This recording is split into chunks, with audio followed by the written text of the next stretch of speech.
नमस्कार दोस्तों, मेरा नाम है अंशुमन नायक और आप सभी का बहुत बहुत स्वागत है इंडियन डिफेंस न्यूज़ की डिफेंस टॉक सीरीज में, जहां पर हम रोज़ नए नए डिफेंस अपडेट्स के बारे में बात करते हैं। तो चलिए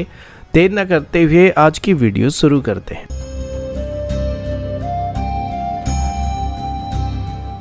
आज की पहली अपडेट इंडियन नेवी की तरफ से है और अभी हम इंडियन नेवी की वेसल्स में इस्तेमाल होने वाले अलग अलग एंटीनाज के बारे में बात करने वाले हैं। पिछले कुछ सालों से भारत और जापान के बीच उनकी यूनिकॉर्न मास्ट को लेकर नेगोशिएशन वगैरह किया जा रहा था। यूनिकॉर्न मास्ट की बात करें तो ये एक मॉडर्न जापानीज टेक्नोलॉजी है जिसमें नेवल वेसल में इस्तेमाल होने वाले सभी सेंसर्स को एक ही बार में इंटीग्रेट किया जाता है, जिसमें रडार से लेके बाकी किसी भी तरीके के सिग्नल्स और कम्युनिकेशन इक्विपमेंट को इंक्लूड किया जा सकता है। अभी क्या होता है कि हमारे वेसल्स में हम अलग अलग सेंसर्स और इक्विपमेंट को शिप की अलग अलग जगह में इंस्टॉल करते हैं, जो कि देखने में थोड़ा मेसी भी लगता है, साथ ही इससे शिप का स्टेल्थ प्रोफाइल भी कॉम्प्रोमाइज हो जाता है। इसी वजह से जापान की तरफ से अपनी यूनिकॉर्न मास्ट को डेवलप किया गया था, जिसमें एक ही मास्ट के अंदर सभी प्रकार की मेजर सिस्टम को इंटीग्रेट किया जा सकता है, तो शिप की स्टेल्थीनेस को काफ़ी हद तक इंक्रीज किया जा सकता है। तो इसी मास्ट को हासिल करने के लिए भारत और जापान के बीच पिछले 1 या 2 सालों से नेगोशिएशन वगैरह चल रहा था और अभी फाइनली जापान की तरफ से इसे भारत के साथ मिलकर को डेवलप करने का प्रपोजल को स्वीकार कर लिया गया है। अभी इसी को लेके टोक्यो में इंडियन एम्बेसडर सिबी जॉर्ज उनके Japanese counter part mister Ishikawa Takeshi के बीच एक एमओयू को साइन किया जा चुका है, जिसके बाद अब भारत और जापान साथ मिलकर इस तरीके की स्टेल्थ मास्ट को डेवलप करने वाला और आगे चल के इंडियन नेवी के बनने वाले जो वेसल्स हैं, जिसमें हमारे नेक्स्ट जनरेशन डिस्ट्रॉयर फ्रिगेट जैसे वेसल है, उनमें इसका इस्तेमाल किया जाने वाला है। अगला अपडेट ब्रह्मोस एरोस्पेस की तरफ से है और ब्रह्मोस अभी तक भारत का सबसे सफल मिसाइल डेवलपमेंट प्रोग्राम में गिना जाता है, जिसे दुनिया की सबसे घातक क्रूज मिसाइल भी कहा जाता है।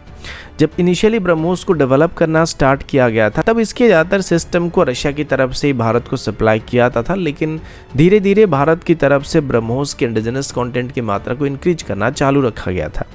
और आज की डेट में इसकी प्रपल्सन सिस्टम को भी इंडिजिनसली डेवलप किया जा चुका है। लेकिन अभी भी कुछ ऐसे सिस्टम है जिनको पूरी तरीके से डेवलप करने के बाद भी आज तक उनको ब्रह्मोस मिसाइल में इंटीग्रेट या लार्ज स्केल में इंटीग्रेट नहीं किया जा रहा है। ये बात 2018 की है, जब ब्रह्मोस मिसाइल ने अपने टारगेट को पिन पॉइंट एक्यूरेसी के साथ हिट किया था और इस दौरान इसमें एक ऐसे सीकर का इस्तेमाल किया गया था जो भारत में डिज़ाइन और डेवलप किया गया था।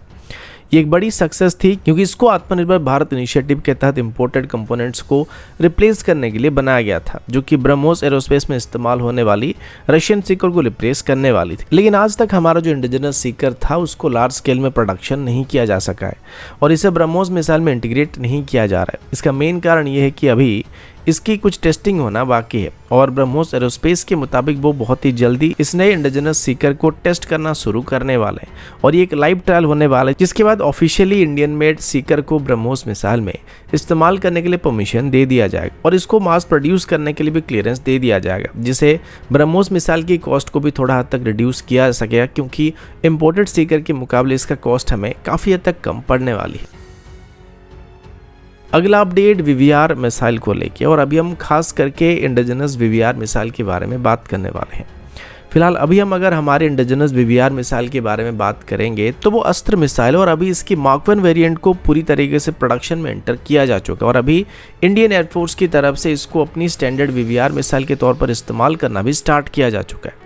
इसके बाद भी अभी डीआरडीओ की तरफ से अस्त्र सीरीज में ऑफिशियली 2 और मिसाइल को डेवलप किया जा रहा है, जिसमें से एक का नाम अस्त्र मार्क 2 और दूसरे का नाम अस्त्र मार्क 3 मिसाइल होने वाला है, जिसमें अस्त्र मार्क 2 की रेंज 160 किलोमीटर से 180 किलोमीटर के आसपास होने वाली और अस्त्र मार्क 3 की बात करें तो इसका रेंज 250 किलोमीटर से लेकर 350 किलोमीटर तक होने की उम्मीद किया जा रहा है। लेकिन अभी कुछ मीडिया एजेंसी की तरफ से क्लेम किया जा रहा है कि डीआरडीओ की तरफ से अभी अस्त्र सीरीज में एक और मिसाइल को डेवलप करने का प्लान किया जा रहा है, जिससे अस्त्र मार्क 4 कहा जा रहा है और ये जो मिसाइल होने वाली है फिलहाल शुरुआती दौर में है, जिस वजह से अभी तक इसके डेवलपमेंट के बारे में कोई अनाउंसमेंट नहीं किया गया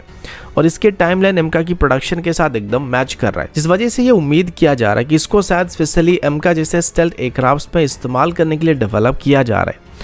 अभी बताया जा रहा है कि जो मिसाइल होने वाली है 2035 के आसपास प्रोडक्शन में एंटर कर सकता है, जो कि एमका की मास प्रोडक्शन टाइमलाइन को एग्जैक्टली मैच करने वाला है। अब सोचने वाली बात यह कि अगर हमारे पास पहले से ही अस्त्र मार्क 2 और मार्क 3 जैसे मिसाइल मौजूद हैं, तो अस्त्र मार्क 4 जैसे मिसाइल में ऐसी क्या खास बात होने वाली है जिस वजह से इसको डेवलप किया जाएगा। क्योंकि वीवीआर फाइट में हमारे किसी भी दुश्मन देश को हराने के लिए हमारे अस्त्र मार्क 2 और मार्क 3 के पास सफिशिएंट स्टैंड अप रेंज मौजूद होने वाली, जो कि 160 किलोमीटर से लेके 350 किलोमीटर की दूरी से ही दुश्मन को मार गिराने की क्षमता रखने वाले। और इतनी दूरी से दुश्मन के एयरक्राफ्ट हमारे एयरक्राफ्ट के ऊपर रडार लॉक को मेंटेन नहीं कर सकते।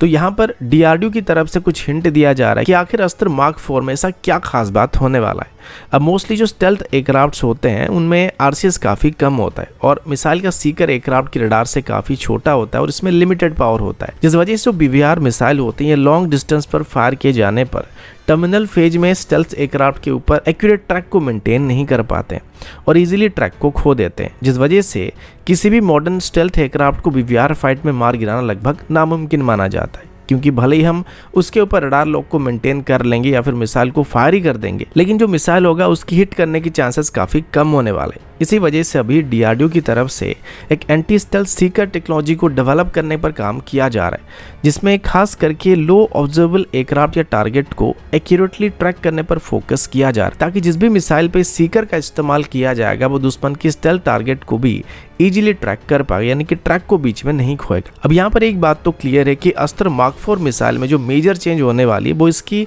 मिसाइल की सीकर टेक्नोलॉजी में होने वाली है और हो सकता है इसे अस्त्र मार्क 2 या मार्क 3 जैसे मिसाइल की करंट एयरफ्रेम के साथ ही इंटीग्रेट किया जा सकता है, क्योंकि टेक्निकली अस्त्र मार्क 2 और मार्क 3 जैसे मिसाइल के बाद रेंज की हमें कोई ज़्यादा फिक्र करने की जरूरत नहीं पड़ेगी, बल्कि मिसाइल की एक्यूरेसी को बेहतर बनाने की जरूरत पड़ने वाली या फिर दुश्मन की काउंटर मेजर सिस्टम को डिफीट करने की टेक्नोलॉजी पर फोकस करने की जरूरत पड़ने वाली। तो उस लिहाज से देखा जाए तो हो सकता है आगे चल के इसको अस्त्र मार्क 4 के बदले अस्त्र मार्क 2 या फिर मार्क 3 का एक अपडेटेड वेरिएंट भी कहा जा सकता है।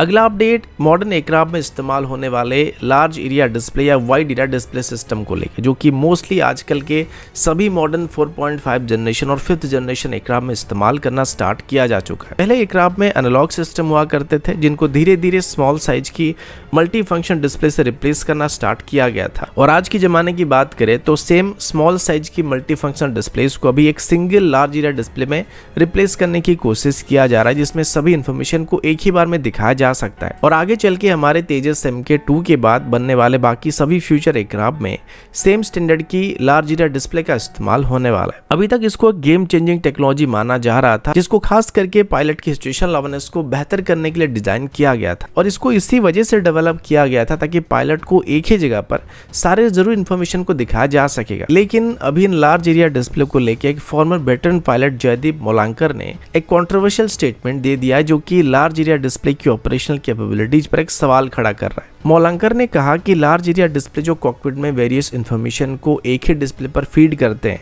या डिस्प्ले करते हैं, ये पायलट के लिए ज़्यादा इन्फॉर्मेशन ओवरलोड को क्रिएट कर सकते हैं, यानी कि एक समय पर एक पायलट को जितना इन्फॉर्मेशन चाहिए होता है उससे ज़्यादा इन्फॉर्मेशन को फीड कर सकते हैं, जो कि उनकी सिचुएशनल अवेयरनेस को डिस्टर्ब भी कर सकता है। उनका यह मानना है कि इन डिस्प्लेस को मॉडर्न टेक्नोलॉजी को ध्यान में रखकर डिज़ाइन किया गया, खास करके टेक्नोलॉजी ट्रेंड को फॉलो करके इसको बनाया गया, लेकिन ये पायलट की परफॉर्मेंस या सेफ्टी को इम्प्रूव करने के बजाय उनकी वर्कलोड को बढ़ाने का काम कर सकता है, जबकि असल में इनको वर्कलोड को कम करने के लिए डेवलप किया गया था। लार्ज एरिया डिस्प्ले को टच स्क्रीन कंट्रोल के ऊपर ही रिलाई करना पड़ता है, जो हाई जी मैन्यूवर्स को करते दौरान या टर्बुलेंट कंडीशन में डिफिकल्ट हो सकता है, इनको ऑपरेट करना डिफिकल्ट हो सकता है। इसके अलावा वो मॉडर्न एयरक्राफ्ट में इस्तेमाल होने वाले इंटीग्रेटेड कॉजन एंड वॉरिंग सिस्टम या ICAWS सिस्टम की इफेक्टिवनेस को भी क्वेश्चन कर रहे हैं, जो कि आमतौर पर एयरक्राफ्ट में अगर कोई टेक्निकल प्रॉब्लम आता है उसके बारे में पायलट को जानकारी देते हैं, अलर्ट करते हैं। मोलांकर के हिसाब से ये सिस्टम पायलट की वर्कलोड को अननेसेसरी कॉम्प्लेक्स कर देते हैं। ये सिस्टम कभी कभी ज़्यादा कॉम्प्लिकेशन इंट्रोड्यूस करते हैं,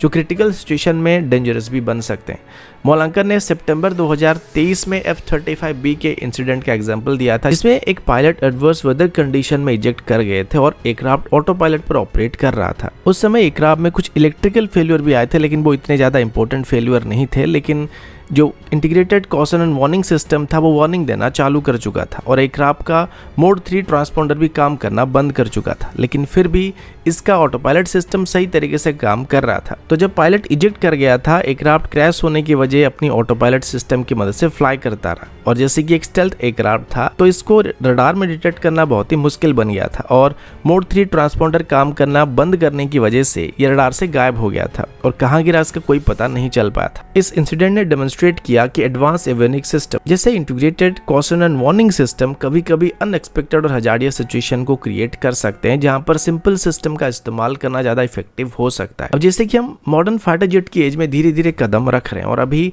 AI की मदद से अनमेन्ड एयरक्राफ्ट को भी ऑपरेट करने की कोशिश किया जा रहा है, तो ऑटोमेशन किस लेवल तक सही है या टेक्नोलॉजी को अपग्रेड करना किस हद तक सही है? वॉलंकर के कमेंट से एक इम्पॉर्टेंट क्वेश्चन यहाँ पे रेज होता है, ऑटोमेशन और मैनुअल कंट्रोल का बैलेंस किस तरह होना चाहिए जिससे कॉकपिट डिजाइन को इंट्यूटिव और यूजर फ्रेंडली बनाया जा सकेगा, ताकि हाई स्ट्रेस सिचुएशन में पायलट को अपने डिसीजन को लेने में आसानी हो। या फिर जो भी स्टेटमेंट अभी वॉलंकर की तरफ से दिया गया था, क्या वो सच है और हमारे मेजॉरिटी फाइटर पायलट्स को इन मॉडर्न टेक्नोलॉजी को ऑपरेट करने में क्या सच में सेम प्रॉब्लम का सामना करना पड़ रहा है? ये भी जानना काफ़ी ज़रूरी होने वाला है और इस वजह से अभी एक बहुत बड़ी डिबेट छिड़ने वाली है। आप सबका भी इसके बारे में क्या ख्याल, आप चाहे तो कमेंट करके बता सकते हैं। तो अभी के लिए इतना ही, मिलता हूँ आपसे अगले वीडियो में, तब तक के लिए जय हिंद, वंदे मातरम।